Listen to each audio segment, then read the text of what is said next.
It's dark inside.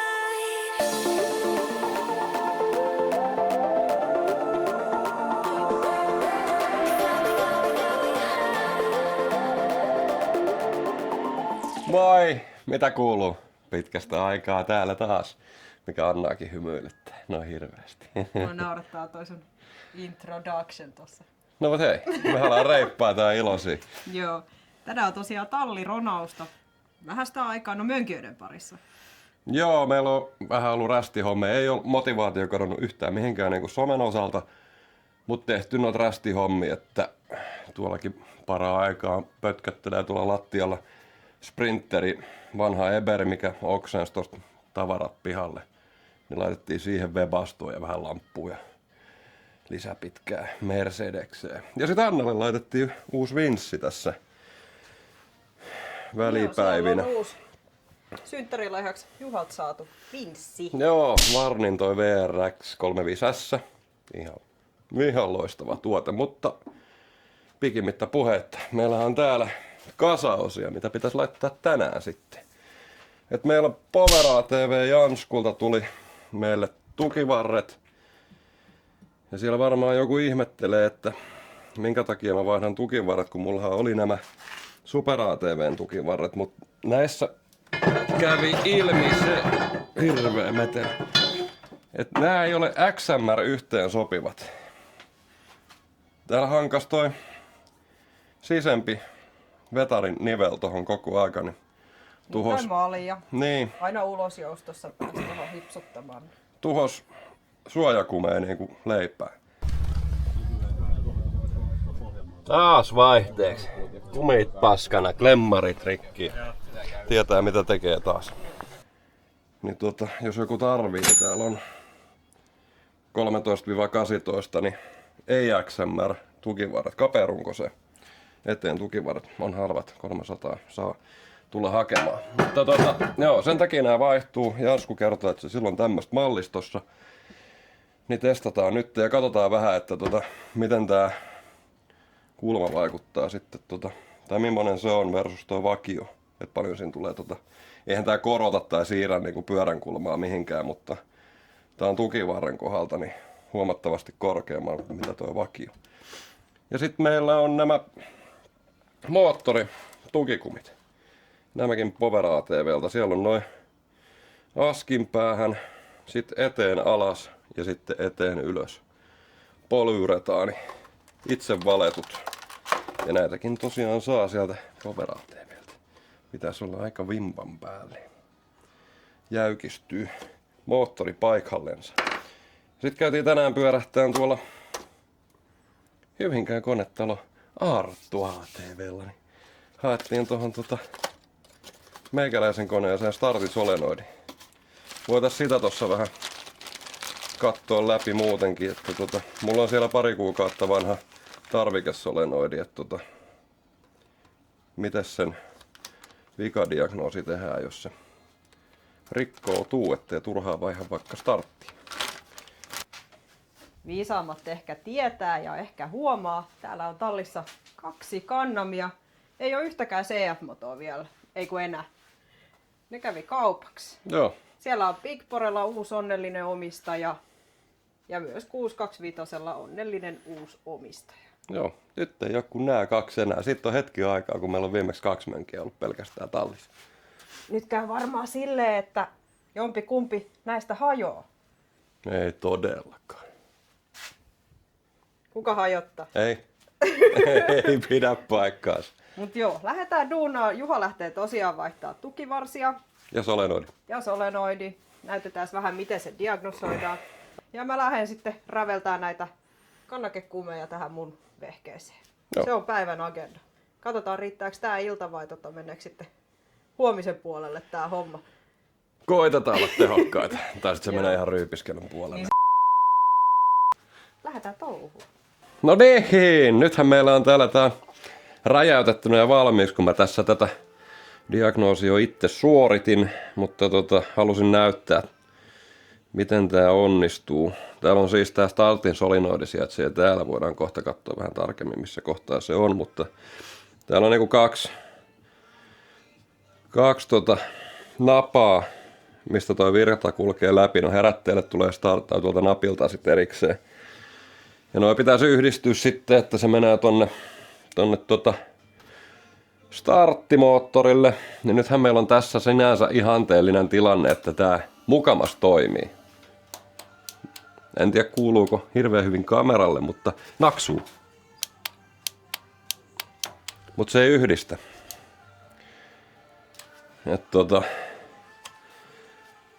Voin näyttää tästä, mitä se näyttää starttauksen yhteydessä.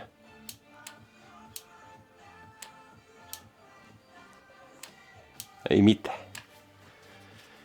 Niin tässä vaiheessa, kun tuo pelkästään naksuu, niin moni olisi varmaan suoraan vaihtanut startin siihen, mutta jos ei yleismittari löydy, niin tässä on toinen tapa mitata. Että otetaan, tai mitata, mutta katsoa toimiiko se. Että meillä on virtakynäläinen. Tulepas sinä nyt pois sieltä. Me voidaan kokeilla tuohon ylempään. Ja lamppu syttyy. Alempaan laitetaan ja ei mitään. Ja sit jos ei tämmöstäkään löydy, maksaa muutama euro varmaan Motonetissä, mutta auton ajovalo, tää on H4. Laitetaan tää tänne akun miinukseen ja tää tähän ylempään, mihin tulee jatkuva virta. Sen pitäisi syttyä tosta alemmasta nyt kun Anna painaa starttinappia. Ei mitään. Yksinkertaista. Ei tarvi vaihtaa kaalista starttia ja kirota itteensä kuoliaaksi siinä vaiheessa, kun tuo on niin paskamaisessa paikassa tuo startti. Mut joo, vaihdetaan toi solenoidi ja kokeillaan sit uusiksi. Tai itse asiassa, jos tämmönen harmitus käy metsässä, keskellä metsää, jos on pätkä johtoa, niin tämähän lähtee käyntiin ihan vaan näin.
Tää olisi siellä.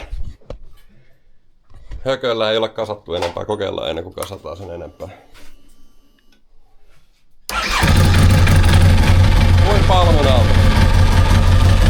Sitten olisikin vuorossa nuo tukivarret. Mä ajattelin, että mä teen noin sillain, että mä teen kokonaan yhden puolen valmiiksi. Niin katsotaan vähän eroa. Vakio versus sitten tuo uusi. Niin lasketaan sitten pyörilleen, kun on toinen vaihdettu, niin katsotaan, mitataan vaikka, että mitä se näyttää. Ruvetaan vaihtaa.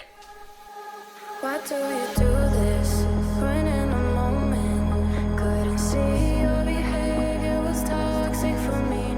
Eternal optimist, I make the best of it. Couldn't see your behavior was toxic for me. Why do you do this when in a moment couldn't see your behavior was toxic for me? Eternal optimist, I make the best of it. Couldn't see your behavior was toxic.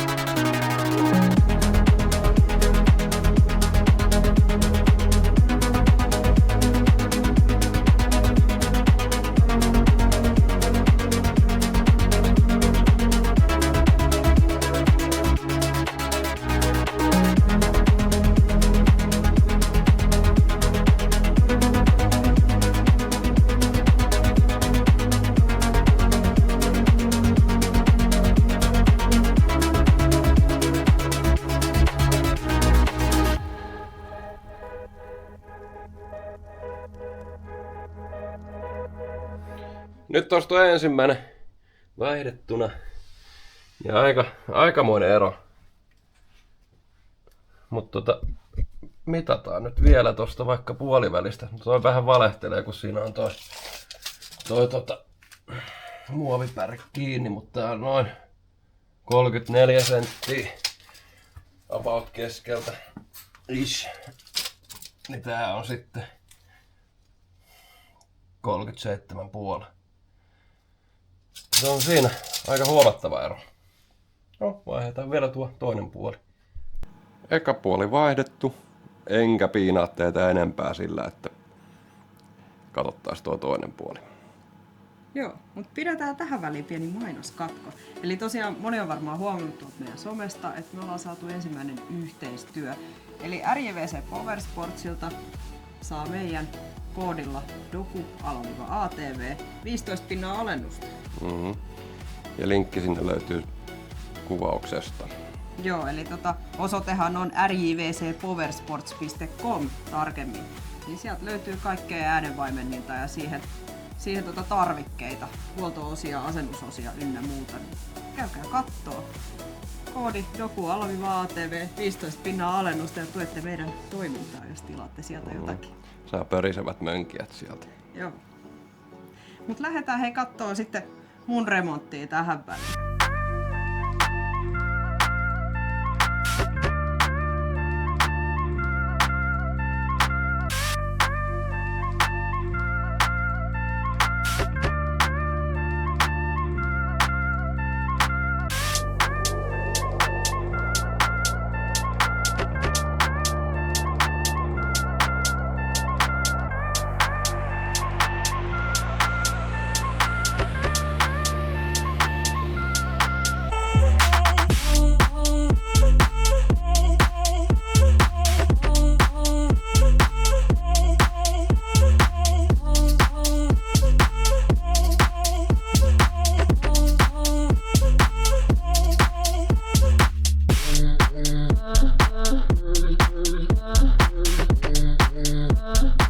Nyt on ainakin aika reilusti purettu kaikkia katteita tästä mun vehkeestä. En tiedä, onko ollut turhaa hommaa. Otin nyt nuo suojapellit ja sitten nämä sisälokasuojat molemmin puolin pois eestä. Ja täältä otetaan lamppu käteen. Siellä on etumainen kannakekumi. Taaempi on sitten tuolla välissä. Ja tää ylin. No nyt hirveän vaikea oli hahmottaa, että missä se tarkalleen on, mutta tuolla välissä se on. Ei auta muuta kuin ryhtyy hommiin.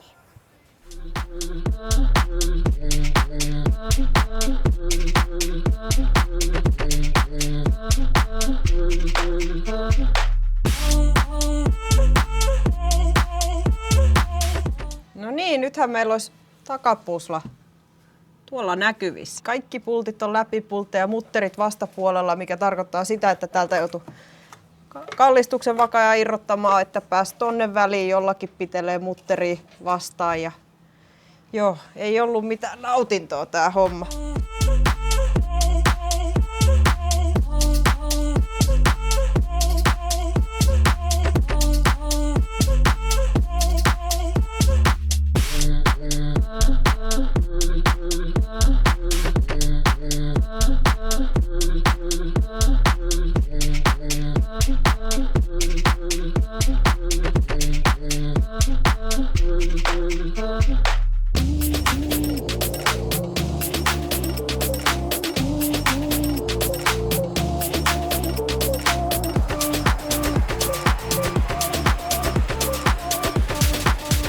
No niin, tilannehan on se, että Juha sai omansa valmiiksi.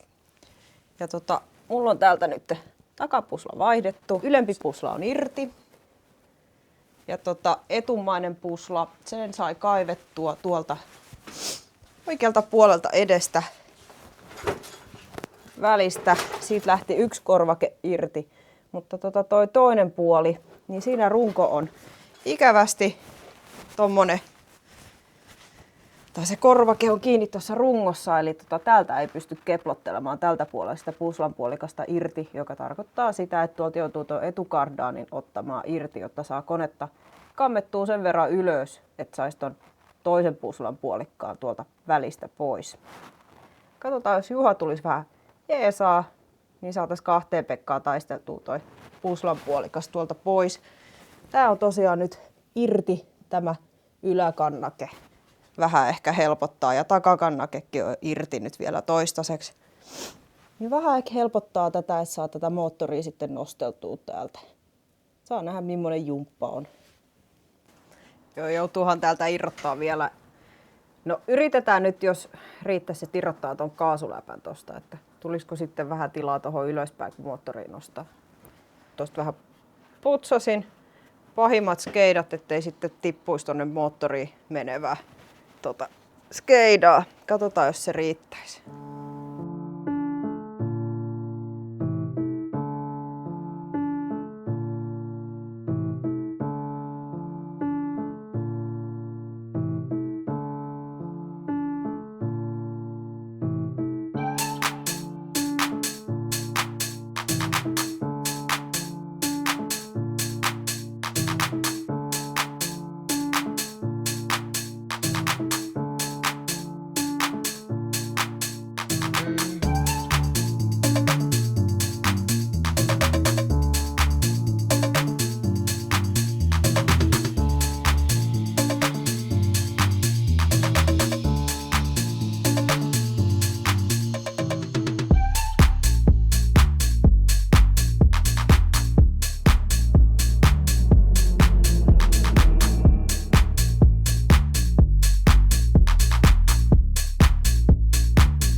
MacGyverians apuun. Ei tarvinnut purkaa etukardaania irti. Ja siellä on pusla. Menetelmät oli vähän kyseenalaisia, joten siitä ei sen enempää. Mutta nyt ei muuta kuin kaikki takas kiinni. Etuperän kun otti irti ja... Löysälle. Niin. Ei tarvinnut kardaania ottaa pois. Joo, ei. No etuperän pultit on irti. Kyllä se sinne taittuu. Joo, tuli valopää auttamaan. Valopää tuli auttamaan. Valoa tässä päässä. Nyt ei muuta kuin kasapäin. Remontti on edennyt siihen pisteeseen, että nyt on puslat paikoillaan. Vähän ehkä kyseenalaisin keinoin, mutta no en nyt tiedä. Vähän noijottiin asioissa. Mutta niiden kannakkeiden tai puslien paikalleen kiristäminen, niin siinä on tärkeää huomioida se asia, että jos ne olisi vaan länttässyt tonne kylmiltään kiinni kaikki, niin se tarkoittaa sitä, että toi moottori lepäisi siellä niiden pulttien varassa. Niin se ei ole ihan se optimaalinen vaihtoehto tässä kohtaa. Eli meillä oli tämmöinen hieno viritelmä. Juha täällä vähän taas MacGyverina pääsi touhuumaan. Eli se pisti tunkkia tuohon alle kankea moottorin väliin ja tunkkasi sieltä sitten moottoria ylös. Ja sitten saatiin ne niin sanotusti luonnolliseen asentoon ne puslat. Joo, ne alapuslat kiristettiin ekana. Jumpattiin moottoria niin paljon ylöspäin kuin vaan saatiin, että toi ylimmäinen pusla ei ole pänningissä siellä. Et kun nämä on alemmat kiristetty oikeaan korkoon, niin sitten vasta toi viimeinen kiinni. Että se ei roiku siellä sillai levällään. Niin nyt se on huomattavasti pitkäikäisempi kuin tuo ylempi. Joo. Niin vinkki vitonen vaan niille, ketkä niitä meinaa sinne laittaa joskus. Joo. Seuraavaksi voitaisiin varmaan vähän katsoa, miltä ne mun vanhat, paljonhan neillä on ajettu, vajaa 300 tuntia, 250 tuntia ajetut puslat näytti. Et niissäkin oli sen verran kulumaa, että suosittelisin kyllä kaikille vähän harkitsemaan Povera TV Janskun valmistamia polyuretaanipuslia. Joo, puslakauppaan pääsee kyllä nyt kaikki varmasti. Siis nämä päällisin puolin näyttää ihan ok, nämä on tosi pehmeitä kamaa, mutta nämä on kulunut niinku kartioksi. Missä se oli se pahin? Kaivetaan se pahin täältä. Joo, tästä näkyy hyvin. Ja nämä on käytännössä aivan pilalla. Joo, kun noissa puslissa on noita uria, niin huomaa selkeästi, että se on levännyt se moottori siellä puslan päällä. Nämä aika pehmeitä materiaalia, niin ne pääsee vielä herkästi kulumaankin. Joo, jos jollain se yläpusla on mennyt rikki, niin se ei ole se yläpuslan syy. Se on näitten syy. Et se ei korjannut se yläpusla vaihtamalla vaan sitä yläpuslaa, vaan nämä pitää vaihtaa. Tähän täytyy nyt vielä lisätä, että tämä on se ylimmäinen pusla. Ja siinä on nuoli, joka on joskus ollut suorassa. No se osoittaa nyt tonne jonnekin hyvin viistoon. Eli se meinaa sitä, että tämä on kiertynyt aika raakasti tuolla. Varmasti olisi jossain vaiheessa tämäkin sitten ratkennut. Oli kyllä hyvään aikaan tämä remontti. Ennen niitä varsinaisia ongelmia. Kaupoille. Huva. Kaupoille. Nyt ei enää jaksa teitä pitkästyttää tämän remontin osalta. Eli tehdään semmonen kikka, mikä on nähty muilla kanavilla, niin napsautetaan, niin se tulee valmiiksi. Ei tässä ole enää kuin kasailua, ei se ketään kiinnosta. Eiks niin, Juha? No ei. Näin.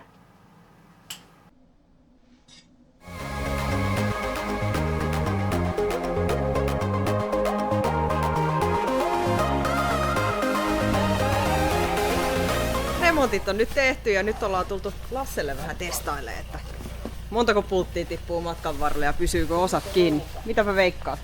Totta kai kaikki pelaa. Hyvä. Vimpan päälle osat ja vimpan päälle tekijät. Kyllä. Seuraavahan meillä on täällä Tuomo ja Juuso. Tuomo on vielä vähän lähtökengissä, Mönkiä on vielä autossa. Mulla on täällä mönkijät jo mestoilla ja ei mitään, lähdetään kohta tönää. Mut Juha, mikä on siistiä tässä? Miksi tätä remontti tehtiin? Mikä tässä on siistiä? No vittu tää.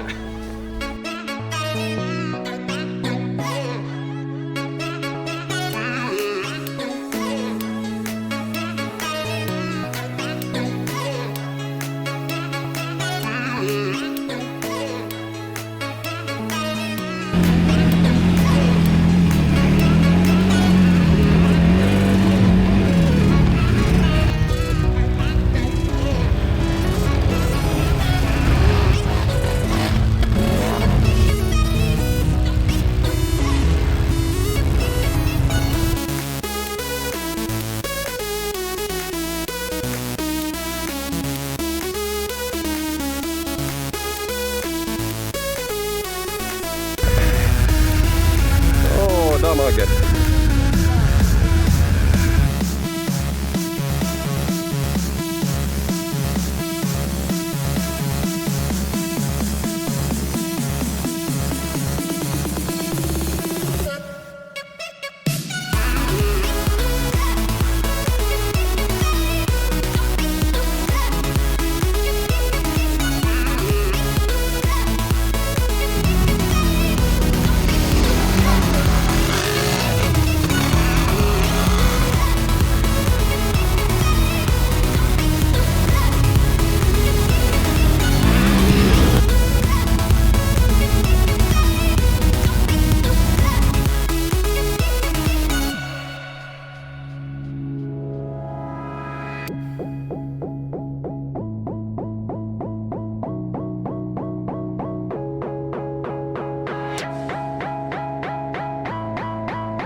lapset on nyt päästy kotiin. Oli mukava päivä.